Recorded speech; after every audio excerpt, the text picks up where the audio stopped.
Utopia with Kea Ncube on Trans-Africa Radio. Yo, what's up everybody? It's your boy Nate, the South Coast King. We're out here, Trans-Africa Radio. Just got off Utopia with your girl Kea, man. Shout out to everybody, you know what it is. Brah! Morocco, this is her with Ego on transafricaradio.net. It's just gone 4 minutes after the hour of 3 p.m. Central African time. During this hour, we are talking to the one and only Nate. A very good afternoon to you, kind sir. Hey, good afternoon. Thank you so much for coming through today. We're going to be finding out a little bit more about you. Kakul nakon, you know. It's a lot. It's a lot. So, Nate, well, I know you because, you know, I'm in this industry in terms of radio. But for the Trans-African who's not too sure as to who Nate is, and your music, how do you describe yourself? Well, basically, Nate is, I could say, the hardest working newcomer in the game right now. Right. Because, you know, I've did a lot of work and, you know, Nate is a rapper from South Coast, Chipston, KZN. So yeah, I come from very far, man, you know. So I'm just here to, you know, leave my mark too and make a difference in this whole music thing.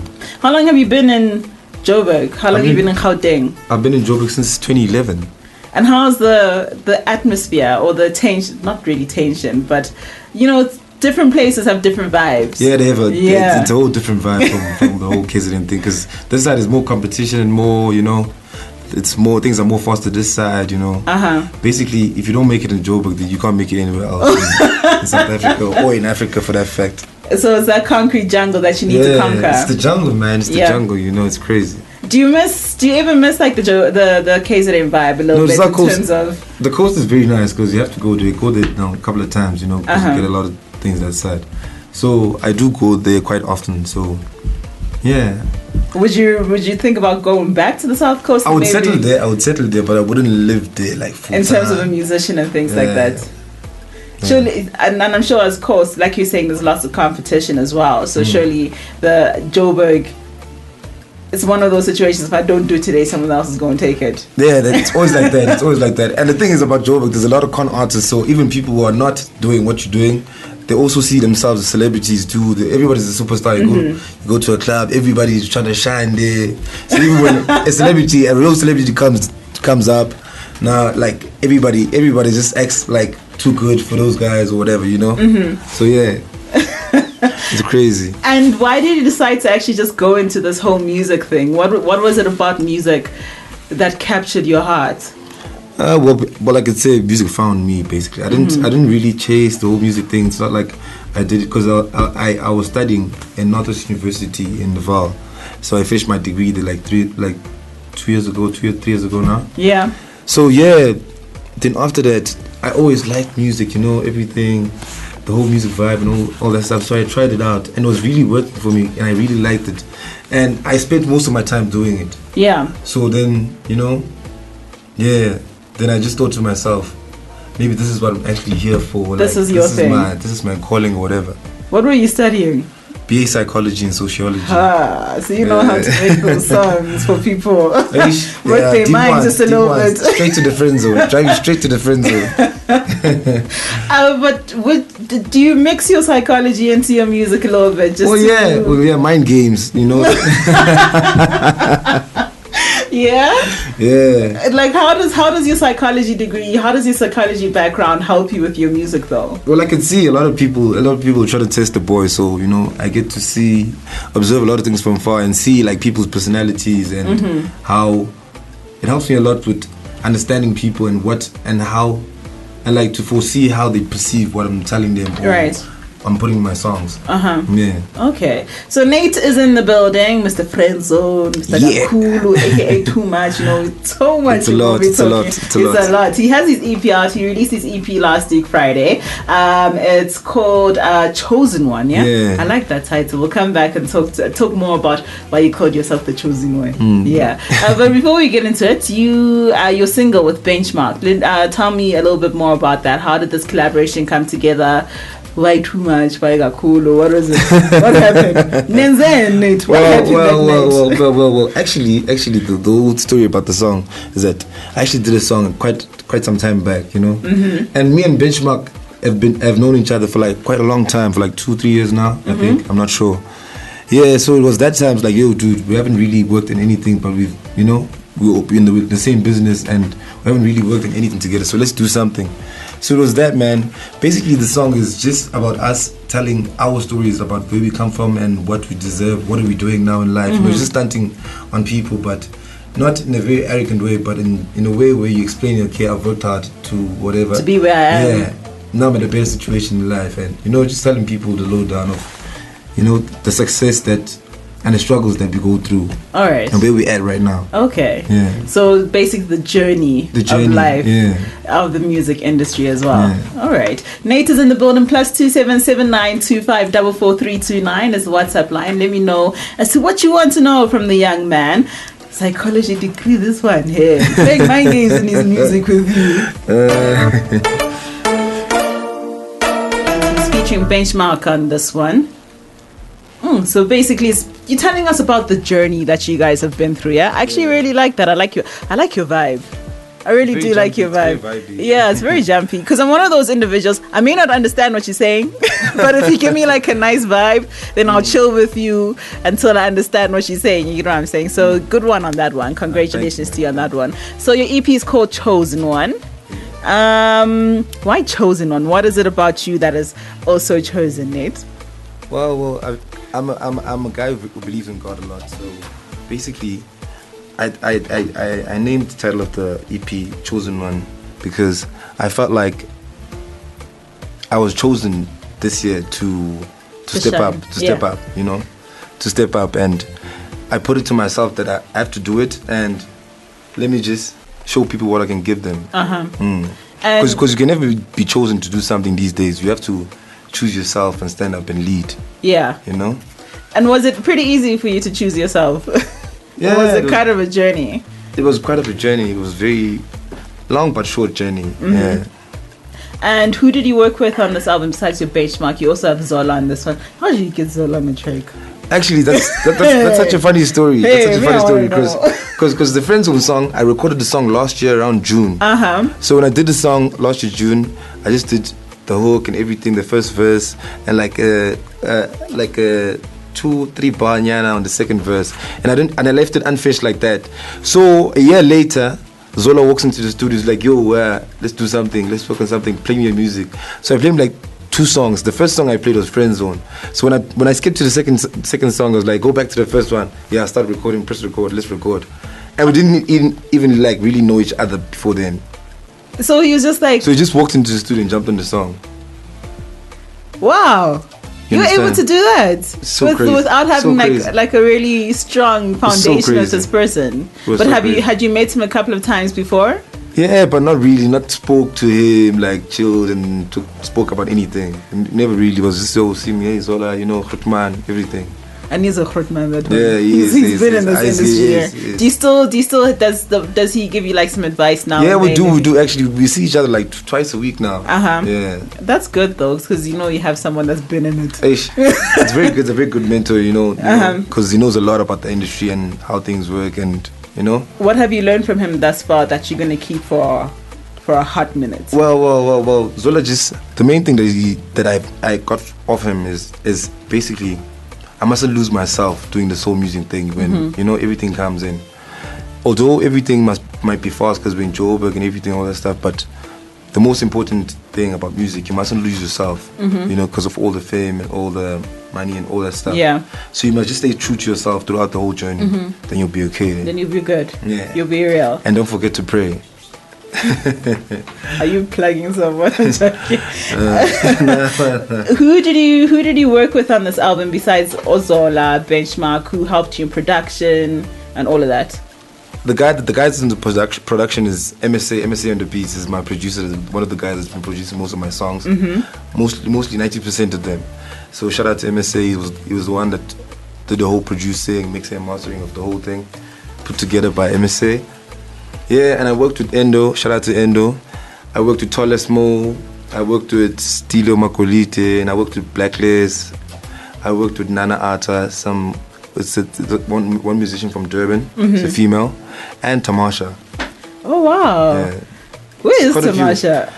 Tomash is around. Tomash is around. She's in Joburg. Yeah. She's doing things. She's working. doing things. Yeah. Like you working. Like we need to talk about this Tolas modes. Were you able to concentrate in the studio? Oh. Because I look at all of Tolas, I listen to all of his songs. I look at his videos. I'm just like, but I can't, guys. I cannot be that person that's trying to concentrate. Were you able to? Yeah. Because he's my brother, man. Shout out to Tolas Mode. Tolas Mode is my brother, man. You know, we used to chill. We chill out a lot. You know.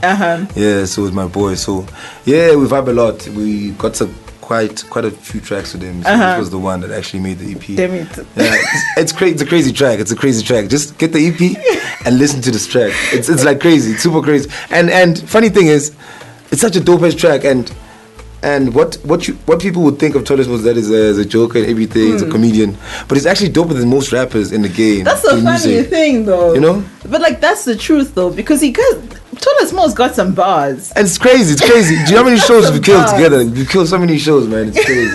It's crazy. Can you imagine this song? You have to release a video for this one. Yes, the video is definitely coming. The video is definitely coming. Trust. People should look out for the videos. I can see this one happen. So you have 10 songs on the EP. Yeah. How were you able to break it down and get it to these final 10 songs? Well, it was easy because it wasn't really that hard because I was planning to drop an album. So as time went by and my push and how far my songs were going, my singles and everything, I saw that I'm not really there. You know, hype wise and all fan base wise to actually drop an album because these days it's all about numbers and statuses and all the stuff. You don't drop something and it doesn't get anywhere. Like you know, a lot of rappers dropped albums last year and this year, then nothing really happened with them. It was just, you know. So I thought, let me just give the people a project, you know? Yeah. Something very solid. This EP is way doper than most people's albums. I just want to say that, put that out. It's very doper and the features are like, you'd say this is like a colored album or something like that. But trust me, most of the tracks are there, they're like, are the songs that I thought would do it. All of them. Yeah. Like I literally drop every song, there's a single. And it's a proper radio hit as well. So basically. Yeah, all of them. Trust. So it was that type of thing. So I just thought, let me just push it to the limit. Not too far, but let me just put it there and set the bar for the people, you know. Because I'm a newcomer in the game, so I don't want to be. I'm not saying I'm not competing with the bigger guys that are bigger than me, but let me just level out everybody that's on my level. That's want to come up to. So basically, you're the guy to beat at this moment in time as a newcomer. Basically. Okay, let's get into it. Friend Zone Zola. I'm just amazed. Let me listen to your music. And let me put something on there. Do the most. Do the most, Zola. His name is Nate on transafricaradio.net. Yeah. Zola, Tolas Mo. Everyone. Congratulations to you on getting these features. Let's get into it. It's called Rain Zone. I'm impressed that the fact that you were able to get Zola on your EP, on like it's your first EP, obviously. Yeah. So congratulations to you on that one, like a big one. And I like your vibe as well. It's got like a nice Afrobeat type of vibe. It's very vibey. So you won't get bored. It's one of those things. It's not one of those things that you be skipping a song because that's not working. It's not one of those things. So you released your EP on Friday. How are the downloads? How's it going? It's doing really well, man. Shout out to Slicker. Slicker's one of the first guys to show me love, like in like SA Media and all that stuff. Shout out to Slicker, man. Yeah, it's been doing really well. It's probably sitting on like 3,000 downloads now. I'm not sure. And the single's also doing well to the one I dropped the benchmark before, like the week before. So we dropped on Slicker, man. It's doing very well on Slicker. Everybody should get it there. And it's going on iTunes probably today or tomorrow. Yeah. This iTunes thing, right? I'm not too sure as to how South African artists or say African artists can actually level themselves out in terms of iTunes, because I still think we're pretty much still in the world of CDs. We want our CDs. Like still in the world of physical. So this whole digital thing, how effective is it for you? As an artist, really? Well, it works to a certain extent. It's very advantageous because in the terms of that digitally, it's faster for people to get everything.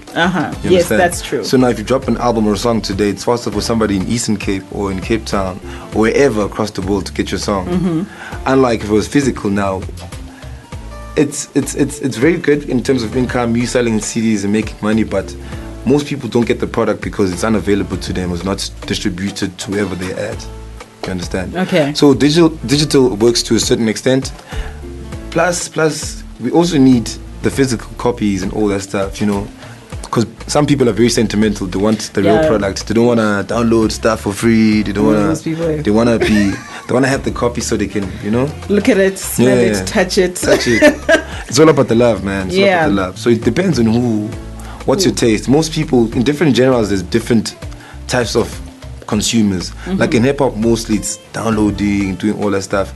Like in Afro pop, people buy more copies and more in Maskandi and all that stuff. So people buy the physical stuff. Yeah. You know, the cassettes, the everything. Is your EP physical? It's coming. It's gonna be physical from next month. Okay. Yeah, gonna distribute it everywhere. It's got both. Yeah. We have to. Because if you look at the EP, it's very crazy. You know, the features on there are very crazy. So it would be very selfish of me to not give people the real product, you know, to hold.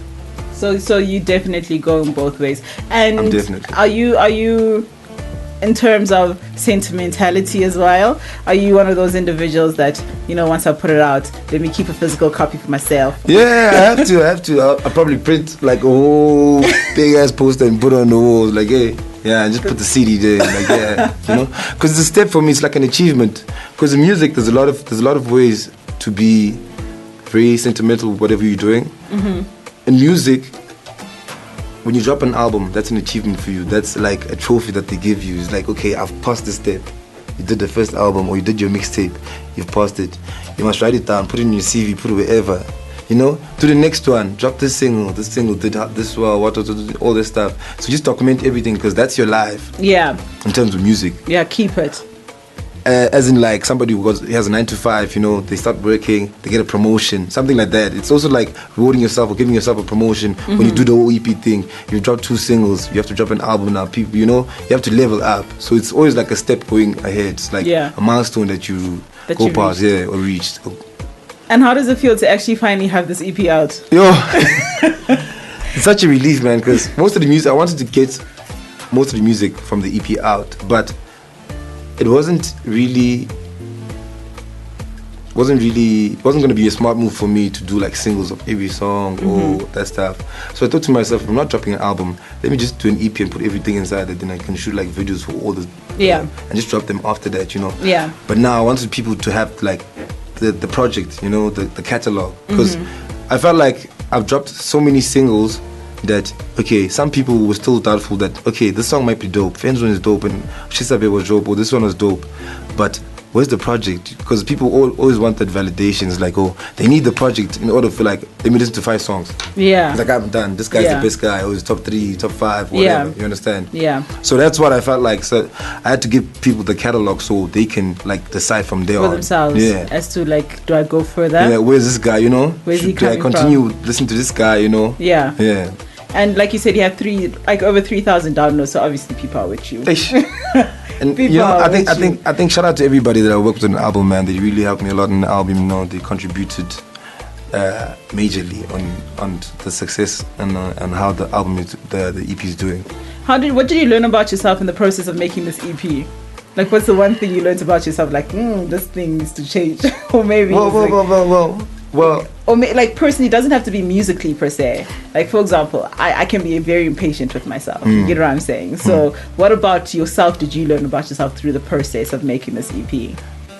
I've learned that I have to be more strategic with what I'm doing. Everything has to have a plan. You know, you have to not just set goals for yourself and also predict the other people's goals that are in the industry already. So whatever moves you're making, they mustn't clash or be behind the other guys. Okay. So basically, if you're in the music industry, I just thought that don't be worried about the guys that are there that you can see that are always tweeting, I'm dropping a song on this one. What about the guy that's not there, that you can't see, the guy at home or whatever, you know? The guy that's planning to be better than everybody. You understand? Not just because you probably competing with one person or two people in the game that you know of. But there's somebody plotting with a bigger plan. Like low final. You understand? Yeah. And he's planning to be better than everybody. He's not just planning to beat the next guy or beefing with the next guy. You know, everybody has a plan now, and it's come to a point where things are way faster now in our industry, especially in hip hop. Yeah. Because there's a lot of competition, and competition actually improves the sport that we play, which is music here in this talk. So if I would do a song with an international artist, you would also, if you competed with me or you think we're in the same level, you'd want to do a song with an international artist too. Yeah. So it's that thing. So you have to plan ahead, and don't forget what the other guy is thinking of. Yeah. You understand? And your plan must be solid from the start. From the get-go. Because now, these days, you don't get second chances. Like, you hit once. Once you miss, gone. We've seen a lot of people. We've seen a lot of people. Like, a lot of people that hit songs last year. Yeah. And this year, they know it to be found. Like, you know, they just like below the radar. You know? Yeah. Because of the mistakes they did after that. After like riding on that one song for too long. Yeah, and one thing Zola told me was like, once you have a hit single, don't focus more on the music. Focus on the music, but music is, don't forget that music, there's music industry plus the music business. So there's people with hits sitting with no money, and there's people with hits and which are making a grossing from the singles or from the albums, whatever. So be more business-wise with the music, because there's a lot of other people, role players, which contribute to artists' success. You know, sponsorships, sponsorships, endorsements, all that stuff. So there's other avenues that you have to seek as well. Once you have the hit song, to get the money. Okay. And that can just keep you relevant for the next coming years. You know, if you sign a deal with whatever brand. Because you can only wait for royalties for so long here. You understand? And the shows. And you can't get booked for every song that you drop. That's very true. You understand? Because music is different. If you release like a slow jam, R&B song, you won't necessarily get booked in clubs to turn up and all that stuff, you know? Alright, so let's get into the next single. It's called Roadie. What is that about? Well, how did you I was flexing. Hey, goodness. Let's flex. So basically Rolly is just flexing. Check out the Rolly. Cover the sneakers, man. Nice. Just flexing. Shout out to Ada in Carltonville. He says nice, great music. He loves the African style that you bring to your stuff. Shout out. Let's get into it. It's called Rolly by Nate on transafricaradio.net. The moment the beat dropped, I was like, yeah, he's flexing for real. He is flexing. It's called Rolly from his EP called Chosen One. His name is Nate in the building right now. +27792544329 is the WhatsApp line. Hit me up on social media at Kea Ncube. There's my Twitter handle. Of course, ours is at TransAfrica872. So the EP is out. You relieved. You're like, yeah, the stress is out. But now now the journey begins. This is where the real journey begins. Can we expect visuals for a couple of the songs? Which songs? You have to expect them. Yeah. So Friend Visuals Zone on the way. Friend Zone's already out. The visuals for Friend Zone. Yeah, man, and Friends is doing very well. Yeah, that's doing really, really well. Shout out to everybody. Which other visuals can we expect from you? Is it just like a surprise? Well, I can only give you one. Okay. The visual that you should expect probably from Too Much. The one with Benchmark. Yeah. That's definitely coming up. And something else. Yeah. I already have it in my head. Like I'm just and something else. I am pleased. And how do you think music videos help in terms of bringing your name out there? Well, people believe it when they see it. You know, you might have a big song and everything, or some songs, it depends on the song, basically.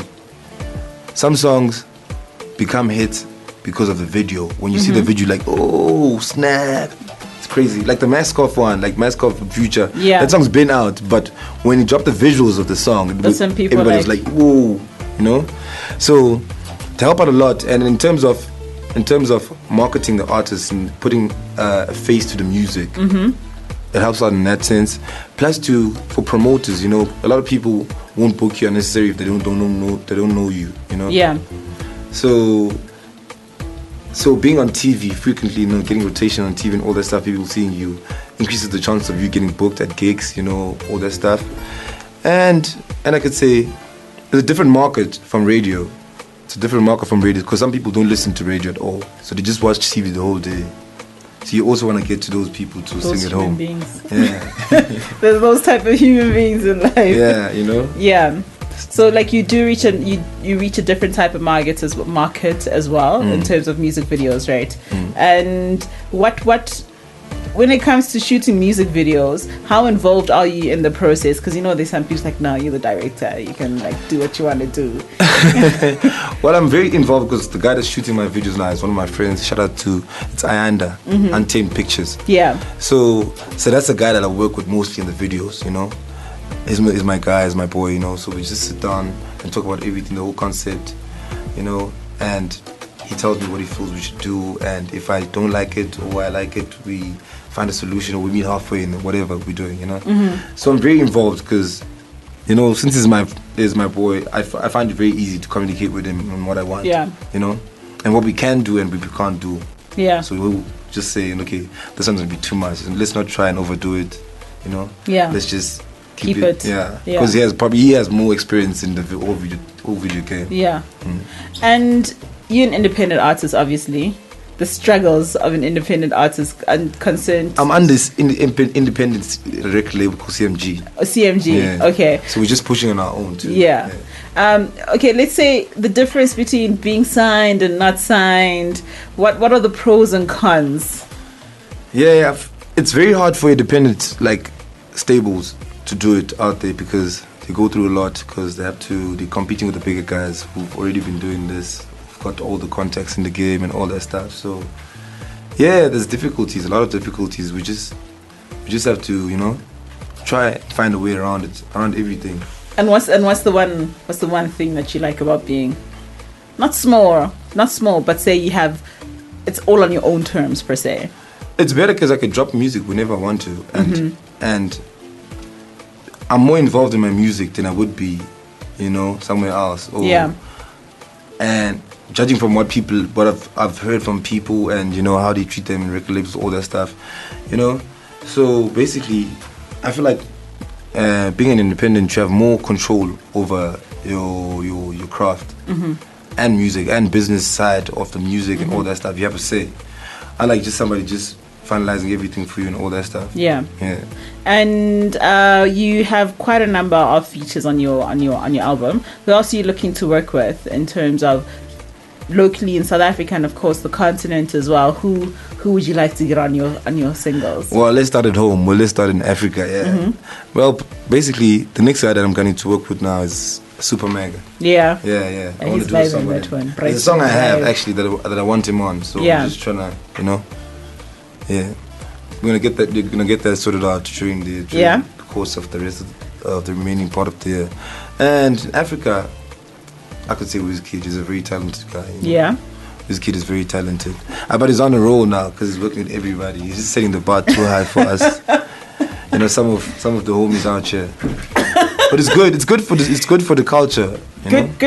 Good pressure. It's not bad pressure. It's good pressure. Yeah, it's good pressure. It's gonna be better for the guys after him. Yeah. You know, so they must know it's gonna be better. He's paving a way for everybody. I like that. He's paving a way for everybody.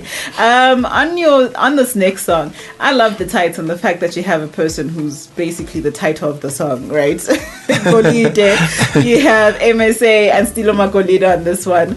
How did this collaboration come about? Because I can see that as well in my head already. I can see that as a music video. Well, it's crazy because when we did the song, what happened was, okay, so I'm in studio. MSA makes this beat. I'm like, okay, I think I have an idea what to do in this. So I'm just like, Funi Koliti, let me need this. I'm just talking about us being in Joburg, searching for gold. But I'm putting it like more literal, as in somebody coming from back home, coming to Joburg to dig for gold and all that stuff. Yeah. So we'll do the hook. Then we'll sit there. Some guy comes into the studio, is like, yo bro, this song was so dope. Imagine Steelo was on this track too, and the name of the song is Equally. So it's like, oh, such a crazy idea. So we hit up Steelo 2 days later in the studio recording the song. He was doing his verse there. Then it came out quite nice. It was a dope ass song. That's the one. Yo. I love the title. And I love the fact that you're a person who's we had to make it was like, okay, dude, you know. It was just there blatantly. Yeah. Sitting there. I love it. It's called Golide. He's featuring MSA and Steelo Mike on this one. I'm going to talk about your relationship with MSA when we come back, yeah? Cool. Since I started making music, like, your guys literally playlisted every song I've sent you guys. And I was like, what? These guys, okay. They're showing me too much love. So, yeah, man, thank you for this platform. It's a really good platform and I like it a lot because it not only supports our African music, it's something for us to be proud of, you know. Yeah. We have something of our own which represents us only and not a second party or somebody else from outside, because it's not like those guys that side do play our music, you know. Yeah. So it's a very good thing that you're doing this thing, you know, like supporting 100% African music. It's very good. All right. So you can just anybody from anywhere in the world, you can just tune in here and listen to African music the whole day, and you wouldn't be confused. Because it's African. Yeah, like it's as simple as that. It's simple as that. This is African music. Yeah. Sometimes you listen on the other radio station, you listen to, it's like, oh, this guy from Africa, oh, what's going on, you know? Yeah. So it's like that. So he has 100% African. You're not going to get confused. Shout out. You guys deserve like a medal or something. Representing. We need all the medals. Gold, bronze, and silver. This place should be filled up with plaques. and platinum as well. Thank you so much for coming through, Nate. All the best with your EP, all the best with the music videos. If you need a video vixen, you know, I'm here for you. Not joking. What the no, you never know. And let's play out with your last single, Nobody, featuring Black Liz and Nana Atta. Just a little backstory on that one. The backstory on that one is basically, it was a track that initially me and Nana were doing because I wanted to work with Nana as she came through from Durban, came to Joburg. So it's like, okay, let's try something out. MSA Vele on the beats, you know, did something special, Nyana, for the ladies. Same friends on vibe, same jumpy, because I'm trying to bring in this sound that I'm bringing. It's like Afrobeat. It's like the friends on vibe. It's very Caribbean, African. Yeah. You know, it has a bit of kwaito, a bit of house, and a bit of Afrobeat in it. So I'm trying to bring in that sound. Yeah. So I'm just experimenting with it a lot, with a lot of people in the industry, you know. Yeah. Just to see how the vibe, like from a different artist, what would you think of it? Would you jump on it and all that stuff? And everybody's liking it. So I'm only assuming that the consumers too would like this. Would like it as well. Yeah. So do me a favor.